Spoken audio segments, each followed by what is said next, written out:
menjelaskan apa itu analisis operasi alat berat yang akan dijelaskan oleh teman-teman saya yang bernama Saya Dita, saya Laras, saya Nur Asifa. saya sendiri Alif Basu.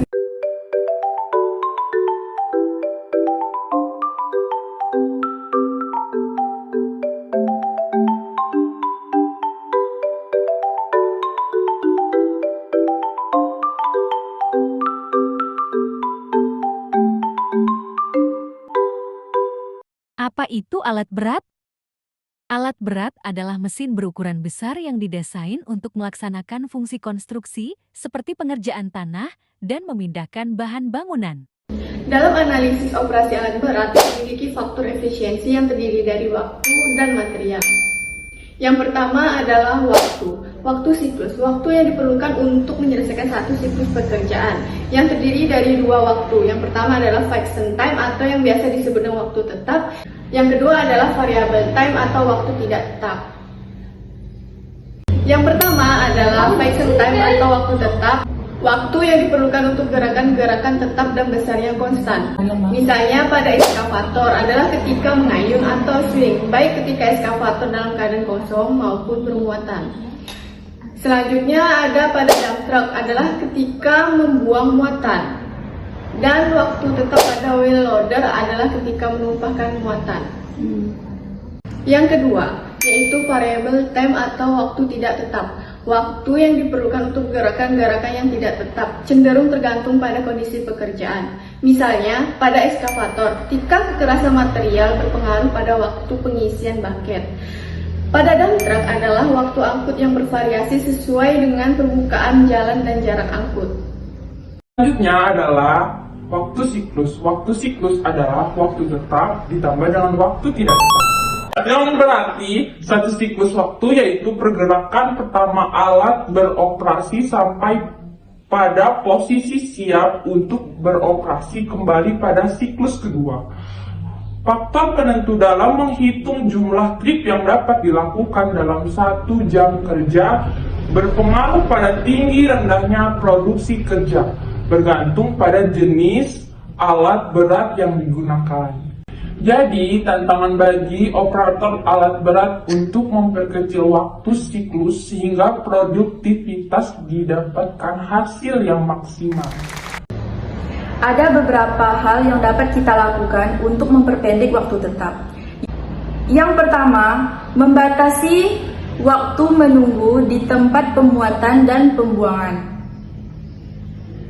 Yang kedua, dilengkapi peralatan tambahan, contohnya ripper yang digunakan pada traktor pendorong untuk membantu pembongkaran material seperti tanah kadas atau batuan keras. Yang ketiga, tempat pengambilan material terletak sedemikian rupa sehingga ketika bergerak, jalan yang dilaluinya menurun. Nah, seperti itu penjelasannya, dan ada juga hal yang dapat kita lakukan untuk memperpendek waktu tidak tetap atau yang biasa disebut waktu variabel. Yang pertama, perancangan jalan angkut material yang cermat sehingga satu siklus pekerjaan dapat diselesaikan dengan cepat. Yang kedua, perawatan jalan angkut material untuk memperpendek waktu pengangkutan material. Ini adalah tabel siklus kerja alat berat.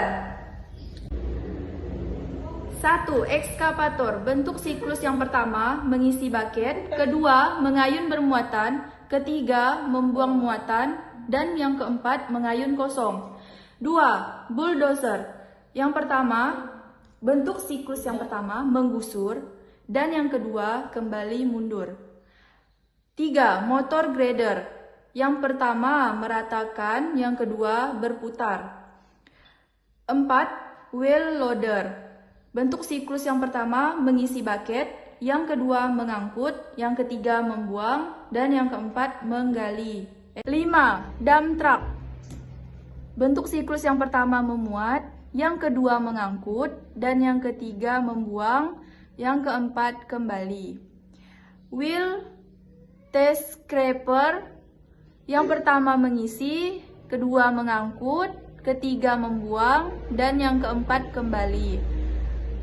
7. Kompaktor atau roller. Bentuk siklusnya pertama memadatkan. Material.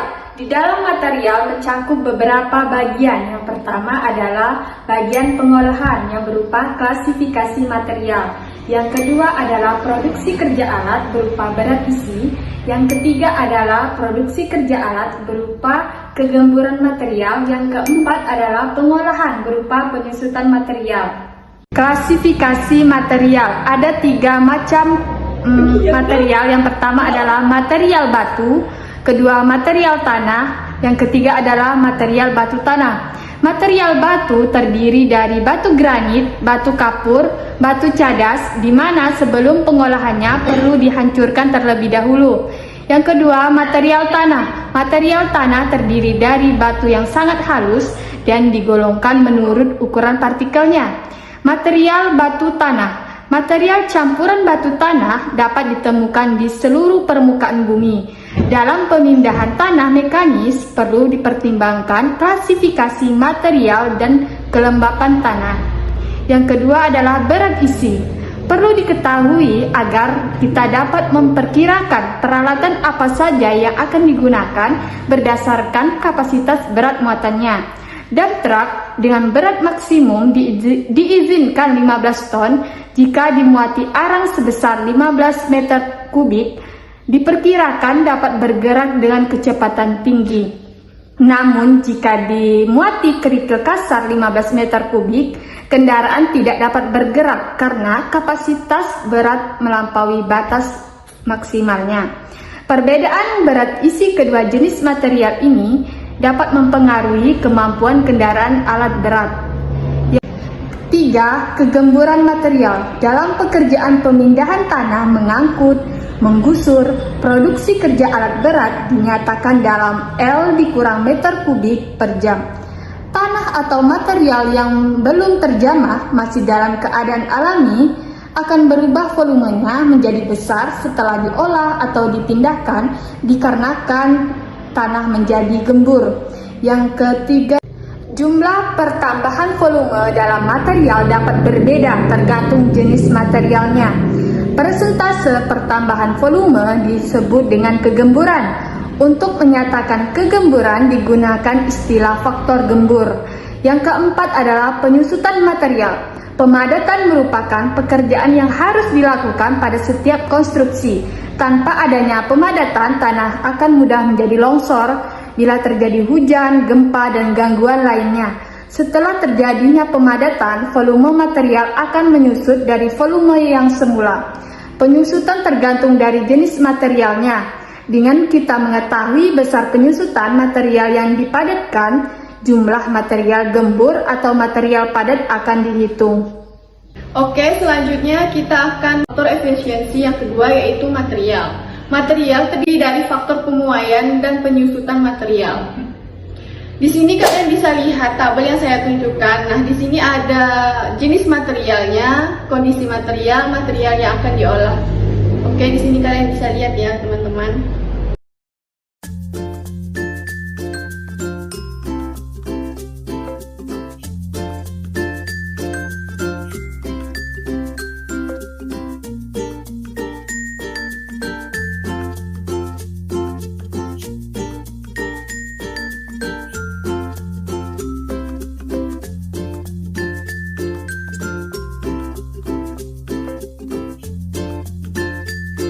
Ada 2 faktor efisiensi kerja.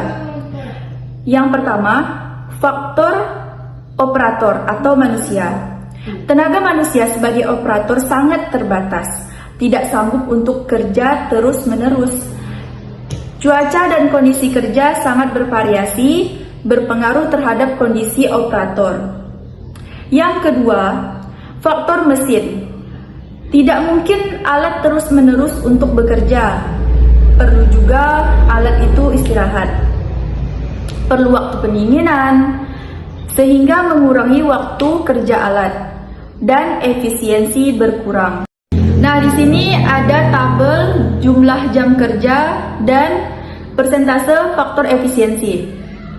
Yang pertama, jumlah jam kerja 60 menit per jam, persentasenya 100%. Yang kedua, 55 menit per jam, persentasenya 0,91%. Yang ketiga, 50 menit per jam, persentasenya 0,91%. Yang keempat, 45 menit per jam, presentasinya 0,75%. Yang kelima, 40 menit per jam, presentasinya 0,67%. 2. Faktor koreksi angka faktor. Di dalam kondisi kerja, untuk mengubah tafsiran produksi sesuai pekerjaan dan kondisi setempat berbeda-beda tergantung pada jenis pekerjaan dan jenis alat yang digunakan. 3. Faktor lain. Yang ada dua macam. Yang pertama adalah rugi untung dan contoh kasus. Di rugi untung, kontraktor tidak mau rugi akibat salah perhitungan. Estimator harus mempertimbangkan segala faktor, bahkan faktor non-teknisnya juga. Jika ada masalah ketika alat berat beroperasi, harus ada kemungkinan solusi pemecahannya.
Dari pembahasan tersebut, dapat disimpulkan bahwa dalam analisis operasi alat berat memerlukan waktu siklus untuk menyelesaikan siklus pekerjaan.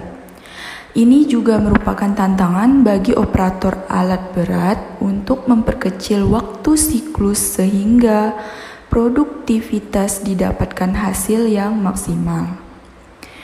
Nah, adapun dalam pengangkutan material, berat isi juga harus diketahui agar dapat memperkirakan peralatan yang akan digunakan berdasarkan kapasitas berat muatannya sendiri.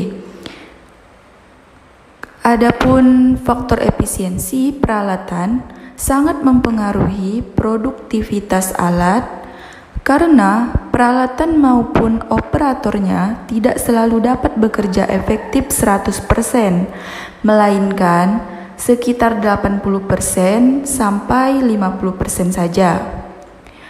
Alat-alat berat yang akan dipakai harus diketahui jelas fungsi dari masing-masing alat tersebut.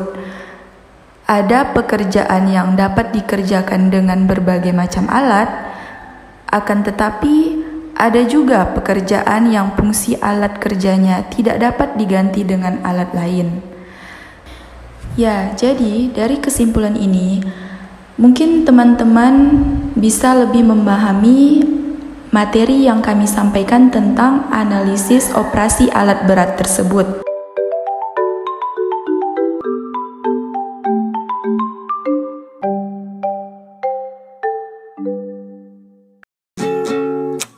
So baby, come with me.